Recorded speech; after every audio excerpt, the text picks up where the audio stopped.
अभी हम लोग हिंदुस्तान के उस सीमा पे पहुंच चुके हैं जहां पे बंगाल की खाड़ी और हिंद महासागर, ये हिंद महासागर है और इधर बंगाल की खाड़ी है, दोनों एक दूसरे को टच करता है। और यहाँ से 17 किलोमीटर की दूरी पे सामने श्रीलंका है, सिर्फ 17 किलोमीटर की दूरी पे। और ये सामने जो टापू दिख रहा है, छोटा छोटा टापू जो है, वो जब हम लोग गूगल मैप पे सर्च मारते हैं तो अनेकों जगह पे छोटा छोटा टापू दिखता है। और ऐसा कहा जाता है कि राम के द्वारा जो सेतु बनाया गया था और उसके बाद से दोबारा राम जब श्रीलंका में गए थे विभीषण से मिलने, तो विभीषण ने कहा था कि उसे आप बाढ़ से ध्वस्त कर दें। तो ध्वस्त करने के बाद जो है कुछ उस पुल का जो एरिया था वो समंदर के नीचे चला गया और कुछ अभी भी ऊपर है, आप देख सकते हैं। और जब हम लोग आते हैं रामेश्वरम से 25 किलोमीटर की दूरी पे ये जगह है, तो साइड में दिखता है। और ये आखिरी सीमा है, बस ये इस साइड जो है वो हिंद महासागर है, यानी इंडियन ओशियन है। और मेरे दूसरे साइड जो है, इस साइड जो है वो बे ऑफ बंगाल यानी बंगाल की खाड़ी है। और यहाँ पे अनेकों टूरिस्ट लोग जो है आते हैं घूमने, क्योंकि ये हिंदुस्तान का आखिरी छोर है। यहाँ से लोगों को कन्याकुमारी ज़रूर जाना चाहिए क्योंकि वो भी एक आखिरी छोर है, और त्रिवेंद्रपुरम भी जाना चाहिए क्योंकि ये तीनों जो है वो भी सेफ बनाता है हिंदुस्तान का आखिरी सीमा का। त्रिवेंद्रपुरम केरला में है, कन्याकुमारी भी तमिलनाडु में है, और ये जहाँ पे अभी हम लोग खड़े हैं वो भी तमिलनाडु में ही है। आगे चलते हैं हम और भी कुछ दिखाने का प्रयास करेंगे और कुछ लोगों से जानने का प्रयास करेंगे कि आखिर वे लोग यहाँ पे क्यों आते हैं और क्या देखने का प्रयास करते हैं। और ये आखिरी कंस्ट्रक्शन हिंदुस्तान का है जिसके ऊपर जो है अशोक स्तंभ लगा हुआ है, आप देख सकते हैं। और बहुत सारी गाड़ियाँ और बहुत सारे टूरिस्ट यहाँ पे आए हुए हैं। 5 बजे के बाद यहाँ पे कोई नहीं आ सकता है, बंद कर दिया जाता है। क्योंकि आज ही के दिन यानी 22 दिसंबर 1964 के दिन एक साइक्लोन आया था, आज ही के दिन। और वो इतना बड़ा साइक्लोन आया था कि यहाँ पे रेलवे स्टेशन भी हुआ करता था और यहाँ पे बहुत अच्छा एक सिटी हुआ करता था। और यहीं पे डॉक्टर APJ अब्दुल कलाम पिताजी जो है वो मछुआरों को नाव दिया करते थे भाड़े पे। लेकिन 22 दिसंबर 1964 के दिन जो साइक्लोन आया वो सब कुछ बर्बाद कर दिया। और यहाँ तक कि कहा जाता है कि यहाँ से जब रेलवे स्टेशन से ट्रेन जा रही थी तो उसमें बहुत सारे स्टूडेंट जो है वो पिकनिक मनाने निकले थे, वो ट्रेन भी जो है वो समंदर के गहराइयों में खो गया। इसलिए रामेश्वरम के बाद जो है अब ट्रेन नहीं आता है। और रामेश्वरम भी हिंदुस्तान का एक आइलैंड ही है, रामेश्वरम भी चारों तरफ से समंदर से घिरा हुआ है। और वो एक रेलवे पुल और एक ट्रांसपोर्टेशन के लिए जो नॉर्मल पुल बनता है वो 2 पुल से जो है इंडिया से कनेक्टेड होता है। आस्था और धर्म अनेकों बार विज्ञान पे भारी पड़ा है और इसी का जीता जागता उदाहरण राम सेतु है, जिसे कुछ नास्तिक लोगों ने नकार दिया था। लेकिन नासा के सैटेलाइट के द्वारा जो इमेज आया था उसके बाद से पुख्ता प्रमाण मिला राम सेतु का। और सामने जो है वो राम सेतु आप लोगों को दिख रहा है, वही राम सेतु है। अभी हमारे साथ हमारे गाइड रेयांश हैं जिन्हें हिंदी थोड़ा कम समझ में आता है और हमें अंग्रेजी थोड़ा कम समझ में आता है। फिर भी हम दोनों एक दूसरे से बात करने का प्रयास करेंगे और जानने का प्रयास करेंगे। What is there? Adam Bridge. Adam Bridge. Who will make it? Hanuman. Yeah. तो राम सेतु, I think राम सेतु ना? Ram Setu, yes. Yeah. What is the distance of Sri Lanka from here? 18 kilometers will be there. Only 18 kilometers. How can I see Sri Lanka from here? By boat when we go, and when. But I have. No, we cannot go.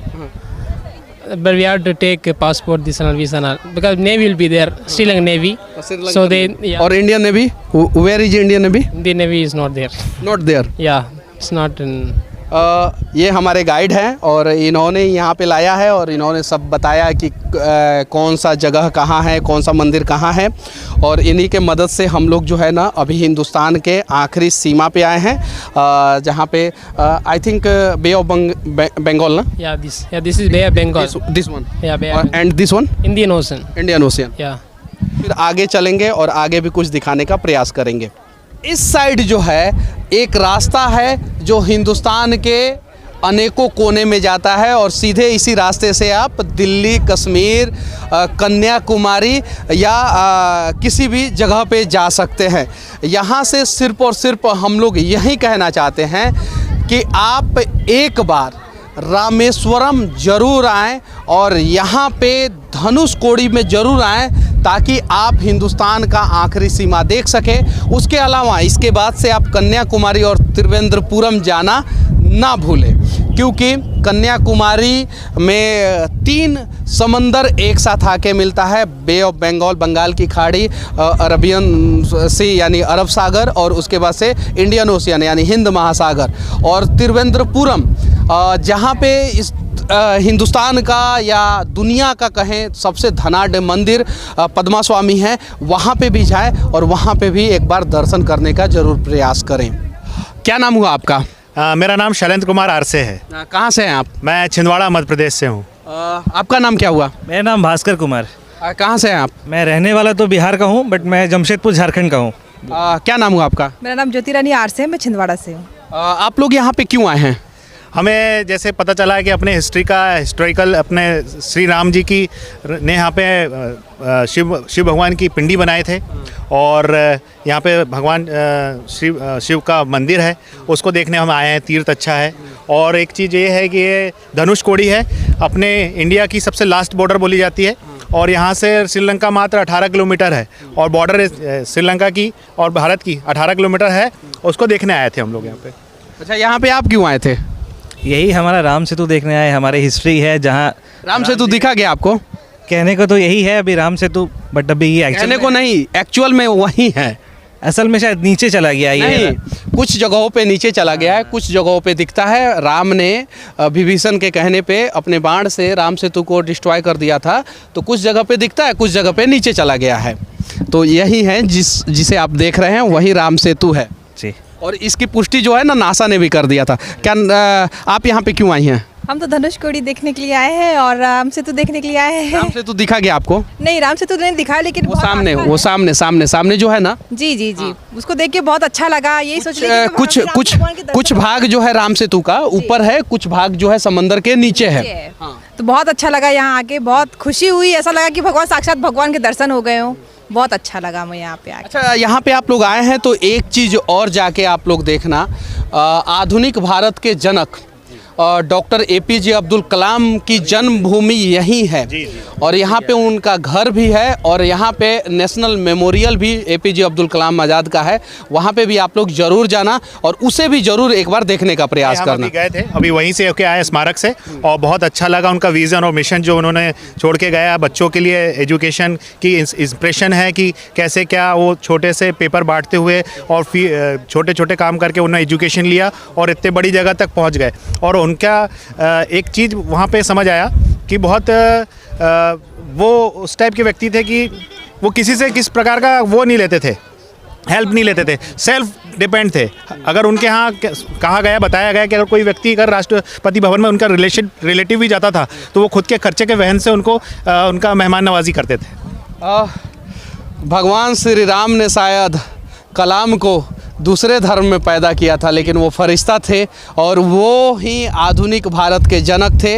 हमने उस पर भी video shoot किया है, उसे भी आप लोग एक बार ज़रूर देखना।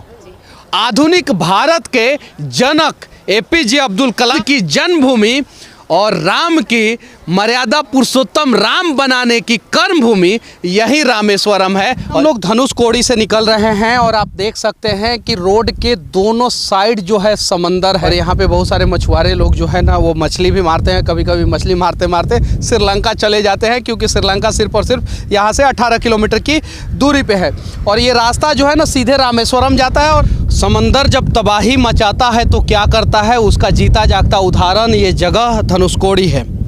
और मेरे पीछे रेलवे स्टेशन दिख रहा है जो 1964 में आज ही के दिन 22 दिसंबर को जो यहाँ पे समुंदर के अंदर से वेव उठा था, जिसको सुनामी कहें या एक लहर कहें, वो पूरे धनुषकोडी को बर्बाद कर दिया पूरा। ये रेलवे स्टेशन है और यहाँ पे आप खंडहर के अलावा कुछ नहीं देख सकते हैं। एक घर दिख रहा है और पूरा ये शहर था, ये खंडहर बन गया पूरा शहर ये। और उसके बाद से 1964 के बाद से किसी भी प्रकार का यहाँ पे कंस्ट्रक्शन करना जो है सरकार ने बैन कर दिया। और यहीं पे डॉक्टर APJ अब्दुल कलाम आज़ाद का जो पिताजी थे वो नाव मछुआरों को भाड़े पे देते थे, तो उनका नाव भी बर्बाद हो गया। और यहीं से कलाम की कहानी शुरू हुई, महान कलाम बनने की। और उन्होंने ठाना कि मैं किसी भी हाल में भारत को बदलूंगा। तो उन्होंने अनेकों आविष्कार किया, जैसे तूफान आने से पहले मौसम की जानकारी हो जाए, उस पर भी उन्होंने रिसर्च किया। उसके अलावा अनेकों मिसाइल बनाए। इस जगह पे एक बार हिंदुस्तान के किसी भी कोने में रहने वाले लोगों को ज़रूर आना चाहिए। बाकी ये सफ़र अब हम लोग यहीं पे ख़त्म करते हैं और रामेश्वरम चलेंगे, वहाँ पे कुछ चीज़ों को दिखाएंगे। आप लोग हमारे YouTube चैनल को सब्सक्राइब करना ना भूलें, फेसबुक पेज को फॉलो करना ना भूलें। और हमारा ये वीडियो कैसा लगा कमेंट में अपना राय ज़रूर रखें। बाकी इस देश के किसी भी कोने में रहूं, चाहे हिंद महासागर के सामने रहूं, चाहे बे ऑफ बंगाल यानी बंगाल की खाड़ी के सामने रहूं, या हिंदुस्तान के सबसे आखिरी छोर पे रहूं, या कहीं भी रहूं, सीने में सिर्फ भारत धड़कता है। इसीलिए हर वीडियो के आखिरी में सिर्फ एक ही शब्द कहूँगा, जय हिंद।